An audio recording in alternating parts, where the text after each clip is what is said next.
नमस्ते दोस्तों, स्वागत है आपका मेरे चैनल में। अगर आपको कहानी पसंद आती है तो वीडियो को लाइक और चैनल को सब्सक्राइब करना ना भूलें। आज की कहानी है रात को 1 बजे न जाने बहू को क्या होता था। एक परिवार में एक माँ ने अपने बेटे की शादी बहुत मुश्किल से की, क्योंकि वह एक लड़की से बेहद प्यार करता था। लेकिन उसकी माँ नहीं चाहती थी कि उसकी शादी उससे हो। उसकी माँ ने उसे बहुत समझाया और उसकी शादी गांव की एक सीधी सादी लड़की से करवा दी। लड़की का नाम किंजल था। माँ को पता था कि वह लड़की उसके बेटे और उनके घर के लिए बहुत अच्छी है, इसलिए माँ ने उस लड़की से बेटे की शादी करवा दी। किंजल शादी कर उनके घर में आई। लड़की घरेलू थी, बड़ों का सम्मान और घर का काम करती थी। अभी 20 दिन तो शादी को हुए थे, लेकिन मुझे लगने लगा कि मैंने अपने बेटे की शादी इस लड़की से करवाकर अच्छा किया। मेरा बेटा रवि भी खुशी लग रहा था, लेकिन उस रात के बाद मेरी यह सोच बदल गई। एक रात करीब 1 बजे मेरे बेटे के कमरे से चीखने की आवाज़ आने लगी। यह चीखें मेरी बहू की थी। मैंने थोड़ी देर तक सुना, फिर वह चीखना बंद हो गया। रवि के पिता मेरे पति को यह सब सुनाई दिया था। फिर हमने उन्हें रात में पूछना उचित नहीं समझा, इसलिए दरवाज़ा नहीं खटखटाया। सुबह मेरी बेटी भी बोल रही थी कि मम्मी रात को कौन चीख रहा था। मैंने उसकी बात काट दी, कहा कि कोई नहीं, शायद कोई बाहर से चीख रहा था। मेरी बहू का स्वभाव उस दिन से बदल गया। वह चुप थी। सारा दिन मैंने सोचा शायद पति पत्नी के बीच की कोई बात होगी, इसलिए मैंने कुछ पूछा नहीं। अगली रात फिर 1 बजे वही हुआ। मेरे बेटे के कमरे से फिर चीखने और रोने की आवाज़ आने लगी।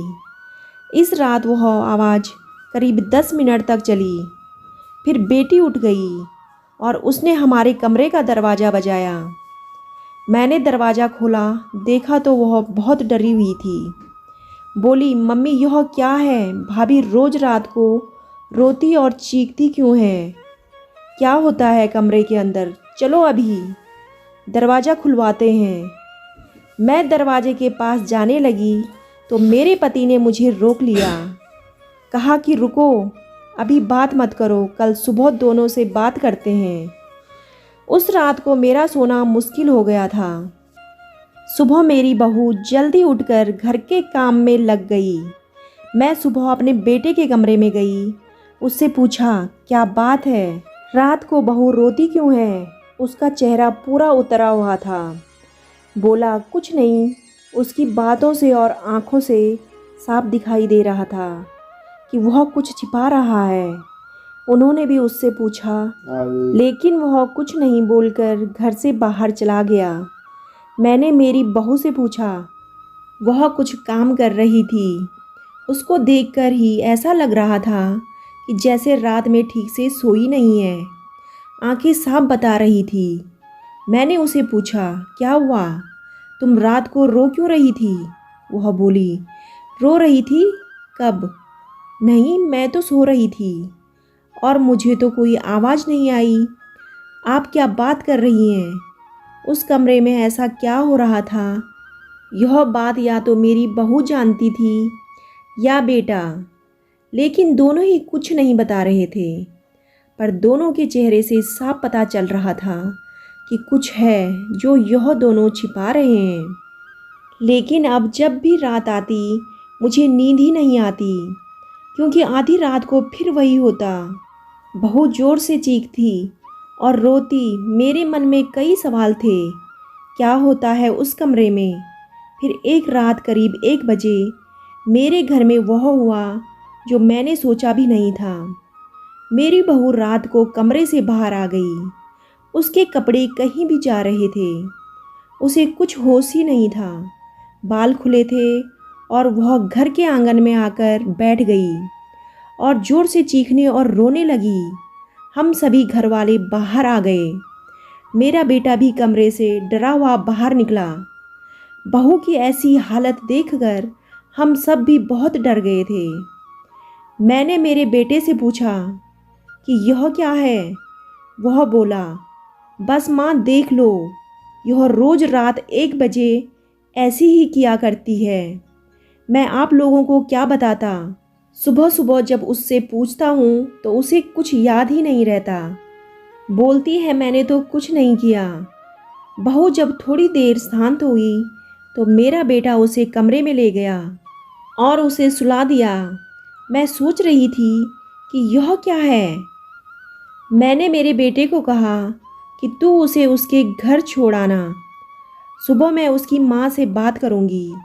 सुबह होते ही मेरा बेटा उसे कुछ बहाना करके उसके मायके छोड़ आया। मैंने उसकी माँ से बात की।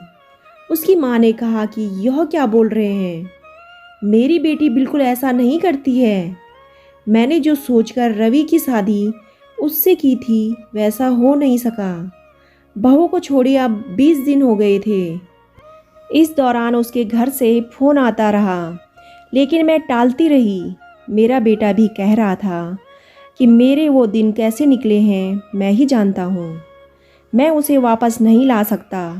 कहीं उसने मेरी जान ले ली तो क्या करोगी? मैंने उस पर फिर ज़्यादा दबाव नहीं डाला। फिर मैं अपने आप को कोस रही थी कि मैंने अपने बेटे की शादी उस लड़के से क्यों करवा दी। अब मेरे घर में कोई नहीं चाहता था कि वह वापस आए। इन्हीं सब बातों में 4 महीने निकल गए। फिर एक दिन अचानक ही मेरी बहू अपने सामान के साथ वापस मेरे घर आ गई। वह आते ही मुझसे कहती है, माँ जी मैं जानती हूँ कि आप मेरे बारे में क्या सोच रही हैं, लेकिन सच क्या है यह आपको पता नहीं। उसकी बातों से मुझे लगा कि कुछ है जो वह मुझे बताना चाहती है। मेरा बेटा घर आया और उसे देखकर बहुत गुस्सा हो गया। कहा, यह यहाँ वापस आ गई। मैं अब यहाँ इस घर में नहीं रह सकता, मैं जा रहा हूँ। मेरी बहू ने उसी समय कहा, क्यों? सच सामने आ जाएगा इसलिए डर रहे हो? बताइए सबको सच क्या है। मैं उस तरह से क्यों किया करती थी? बेटा बोला कि क्या सच? सच यह है कि तुम पागल हो और रोज़ रात को उस तरह से करती हो। बहू बोली कि माँ जी आज अगर सबसे ज़्यादा दुखी और परेशान है तो वह और कोई नहीं, मैं हूँ। मैंने अपनी पति की बात मानी, उन पर विश्वास किया और मैंने कहा तुम क्या कहना चाहती हो।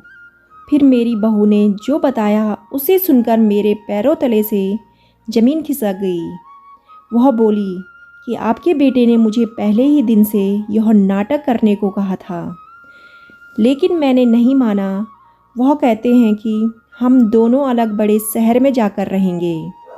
मैंने उनको कहा, अगर ऐसे मेरे घर वाले मुझे नहीं छोड़ेंगे, लेकिन तुम इस तरह का नाटक करोगी तो वह डर जाएंगे और फिर हम अलग रहेंगे। पहले मैंने बोला कि यहाँ सबके साथ अच्छा है, लेकिन फिर जब वह मुझसे बात नहीं करते थे तो मुझे उनकी बात माननी पड़ी। और फिर मैंने जब सब नाटक किया तो इन्होंने मुझे मेरे मायके छोड़ दिया। मुझे आप सभी की नज़रों में पागल और न जाने क्या क्या साबित कर दिया। उसके बाद मेरा फ़ोन भी नहीं उठा रहे थे।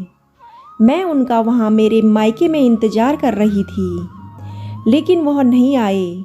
मैं समझ गई कि उन्होंने मुझे बेवकूफ़ बनाया है, मुझसे झूठ बोला है। यह मुझे अपनी ज़िंदगी से भगाना चाहते थे। मैं इस बात को समझ गई। अब मैं खुद ही इनसे दूर चली जाऊंगी, लेकिन मैं चाहती थी कि सच आप सभी के सामने आ जाए। मुझे बहू की बातों पर पूरा विश्वास हो गया था। मेरा बेटा बोला, तुम्हें इसे रखना है तो रखो। मेरी शादी तुमने उससे नहीं होने दी जिससे मैं चाहता था, और इस गांव की लड़की से करवा दी। मैं चाहता था कि यह भी यहाँ से चली जाए। तुम परेशान हो, सोचो कि यह मैंने क्या किया, और अब भी मैं इसे अपनी पत्नी नहीं मानता हूँ। मैंने मेरे बेटे को कहा कि बेटा तुझे इस घर में रहना है या नहीं इसका फैसला तू कर ले, मगर मेरी बहू इस घर में ही रहेगी और जो इसे इसका हक और इज्जत नहीं देगा वह इस घर में नहीं रह सकता। तू इस तरह की साजिश कर सकता है, वो भी सिर्फ अपनी माँ से बदला लेने के लिए। एक भोली भाली लड़की को कुछ भी करने को कह सकता है, पर बेटा जरा तू सोच, तूने इसे जो करने को कहा इसने किया।